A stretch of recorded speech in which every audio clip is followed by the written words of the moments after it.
Hi guys, it's Brooklyn and today we're doing story time. Alright guys, so as you know, I am a makeup guru on YouTube. By the way, Sunday Funday, go Philly. But today we're going to switch it up a little bit. I've had a lot of people ask me to tell a story or do story time, and Diesel's going to be a part of it, BTW. He does not know what the camera is. He's like, it's okay. It's the camera. Come here. Come here.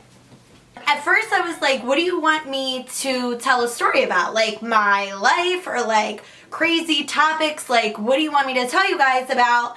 And I had some suggestions. I watched some videos. So I was like, yeah, why not? Like, let's do it. Let's get it in. So today I'm going to tell all of you a story about me that you are going to die when you hear. Legit. By the way, this is no clickbait at all whatsoever.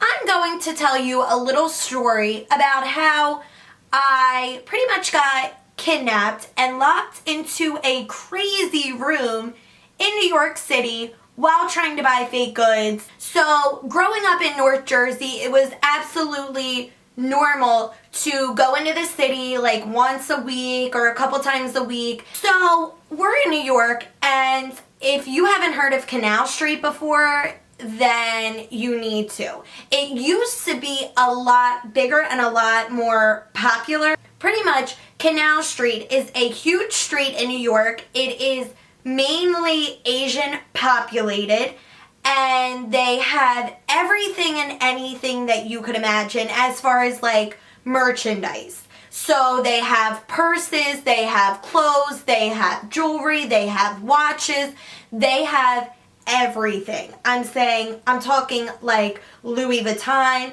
Chanel, Gucci, Prada, Rolex, Tiffany's, like you name it, Canal Street has it or used to have it. Like I said, it's kind of like died out over the years, unfortunately, because you know, laws change and people start to find out more and things get ruined, unfortunately. But anyway, my mom Antoinette and I are on Canal Street, like a normal weekend thing. We're like, oh hey, let's go shopping. So we jump on the train for like 12 bucks, go to the city, go to Canal Street. So if you've been on Canal Street, then you know this. But they literally have like hidden rooms. So you walk into a store and it's like those white panel walls. What do I want to call it? Like the white panels, and in the middle it's like silver. Kind of like those walls where you hang stuff up on, like you hang the hooks. Just like a flea market store would look like in comparison to that. So you walk into the stores and it looks totally plain. It looks like they don't have anything special in there. They will have like cheap purses out, like Walmart or Kmart purses, no name brand stuff. But the secret entrance of it all is behind the wall. So they literally like push the wall and the wall opens like some movie type stuff. And you go into this back room. Sometimes it's just like a room right behind the wall. Sometimes you have to walk up or down steps. But you go into this back room and it is literally like mind-blowing heaven for any girl, anybody in the world. I mean, they have everything in these back rooms. So, side note, like I said, it is mainly Asian populated. And they all have walkie-talkies. And they communicate with each other with their walkie-talkies. So whenever a cop rides by or like walks up to one of their stores, because, you know, it's not totally legal and the products aren't totally legal because they're like knockoff or hot, whatever you want to call it. I don't care. I, of course, have real things, but like a couple years back, especially when I wasn't making as much money, and even now, like if I find a really, really good knockoff bag for a couple $100, trust and believe I'm going to buy that instead of like a $5,000 bag. Okay? So, when the cops would be around or come by or whatever, all the little Asian people would like get on their walkie-talkies and be like, "Jungi gang go shi ga kong." And everything would like close down. They would like slam the doors down, slam the gates down, shut the door if you were in the back room. Like they would like lock up. Like, you are not coming in here. I don't have nothing for you. Go ahead on. And they had like a system to it. They were not playing. So my mom and I are used to this. Like I said, we've been on Canal Street a dozen times, so it's nothing new. And we've been like shut in the rooms before. And it's literally like that. Like the cop drives by, we're in there for like 2 minutes, and then everybody opens the door and you go out and everything's fine, no big thing. Well, this day was a tad bit different.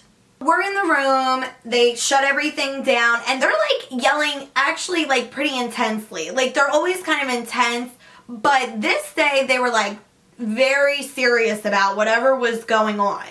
So they shut the door. And we're like, all right, no big thing, whatever. But then it's like 5 minutes goes by, 10 minutes, 15 minutes, 20 minutes. And I am starting to like panic. I'm like, oh my God, we are in this room. We are locked in here. And they are not letting us out. Like I said to the one girl, I was like, listen, I'm sorry y'all have this going on. And you need to keep your stuff under wraps.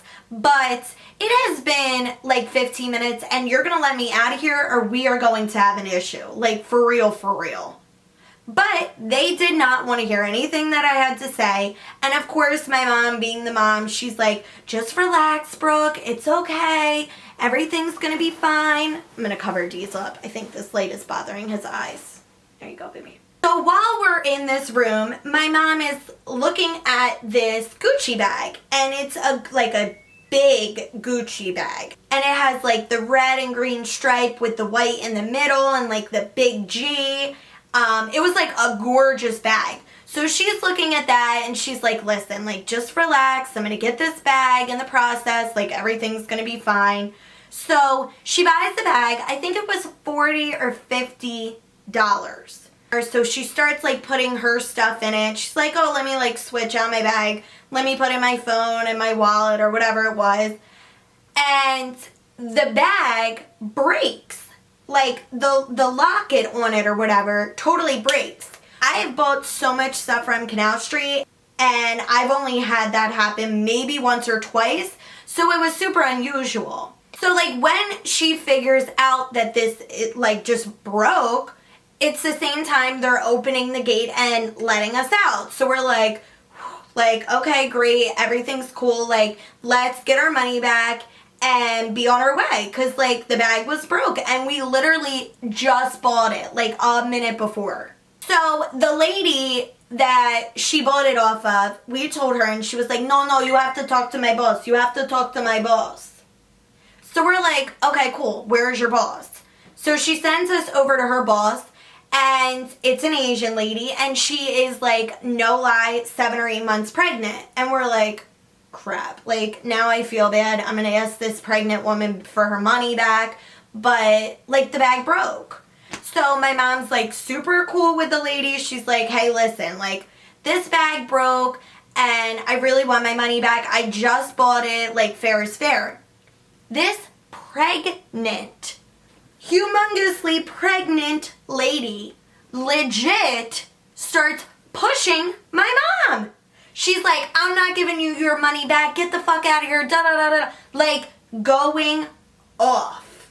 My mom is like, and I'm like getting pissed. I'm like, you can mess with me, but like when you try to play with my mom or you put your hands on her, I'm gonna get hype. And that's gonna be like a totally different situation. The lady legit like shoves her and she's like, we fight. And my mom's like, I am not gonna fight you. Like, I am a grown ass classy woman. So this lady like says to us, she's like, you come back in here then. We talk about this inside. So we reluctantly follow her back into the store, and she legit is trying to get us to like go into the back room, and we're like, no, like we're not going in that back room again. We were just locked in there. You were being super aggressive, and the fact that you're even asking us to go in this back room is shady as hell. And she like grabs onto my mom's shirt and she's like, you'll come with me. And we're like, no. So I push the Asian lady. We literally run out of the store. I don't know what her intentions were, but like she was super aggressive. Like, I'm not about to lose my life or let my mom lose hers over $40. Like, just keeping it all the way real.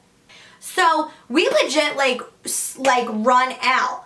And the lady and then two guys, I don't know where they came from. I don't know if they were like in the back room and she said something to them in Chinese, like, come out here, da da da da da. They start following us. And we jump right in a cab. We normally take the subway. Like, if you're from New York or you go to New York all the time and you know the area, most of the time you take the subway. So we like jump in a cab and we're like, just go, we'll tell you. So he starts driving and he's an Indian man and he's on his Bluetooth. Like, he has a little Bluetooth in his ear. And he's like not acknowledging us at all. He's just like, like talking in his language, not saying anything to us. So I'm like, listen, like, this is the address you need to take us to. And again, he's like not saying anything. And I'm like, yo, like, and I tap him on the shoulder. I'm like, are you listening to me? Like, are we on the same page? Do you know where you're taking me? So he finally is like, yes, I take you, stop, I take you. So we're like, all right. So we're on our way, we're driving, and he starts driving like super aggressively, which again, for New York, that's not like so unusual. So I didn't think that much into it. But I say to him, I'm like, listen, like, be careful. And it was raining, mind you. So I'm like, be careful. Plus, I'm like weird about crazy drivers. Like, I don't like crazy driving. Even in high school when guys would like try to like speed up or burn out and like be cool, I didn't like it. I was like, no. So we're driving along. He's like getting madder and madder on the phone, not paying any attention to me or anything that I'm saying. And he gets into an accident.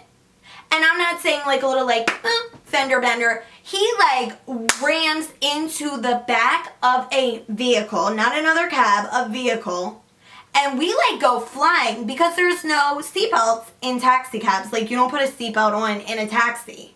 So we're like, great. We've already had like a hell of a day. Like, this is the last thing that we need. So we get out and we're like, yo, like, we're getting another cab, we're leaving, bye. And he's like, no, like, I called the police, you have to stay to tell them what's happened, your side, da-da-da-da-da. So we're like, fine. Like, at this point, like, all right. So we stay, we're talking to the police come, they ask what happened. We say, like, listen, like, he rammed into the car, like, I don't know what you want me to say. This cab driver tries to blame it on me. Really?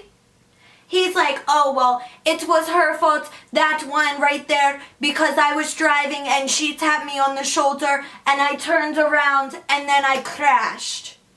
And I'm like, I tapped your shoulder 10 minutes ago. You crashed because you were driving like a maniac. And he's like sticking with his story. Like, he is not about to say it was his fault or he had anything to do with it. So I say to the cop, I'm like, listen, that is not the situation.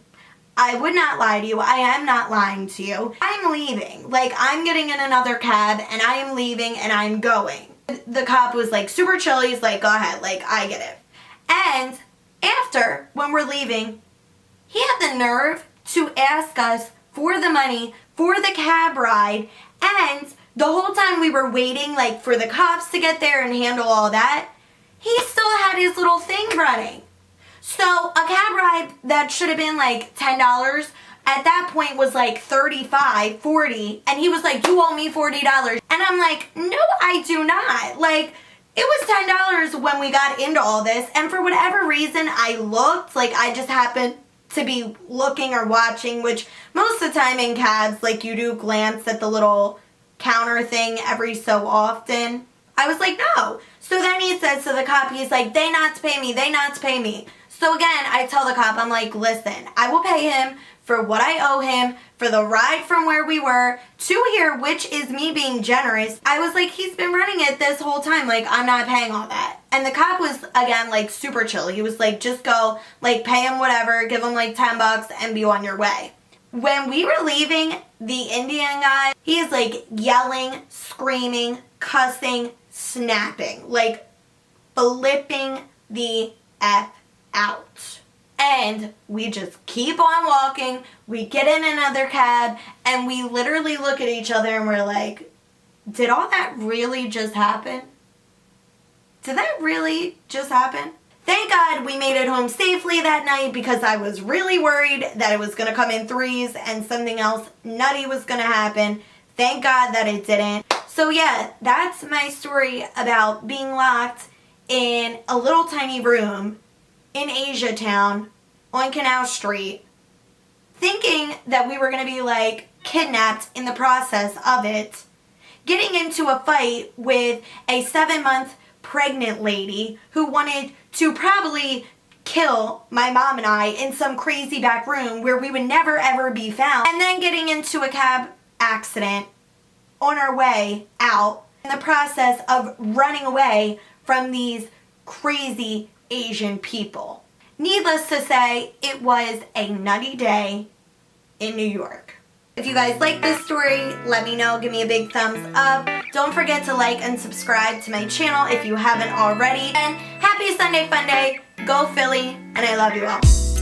Bye, bunnies. Bye. He was sleeping under here the whole time.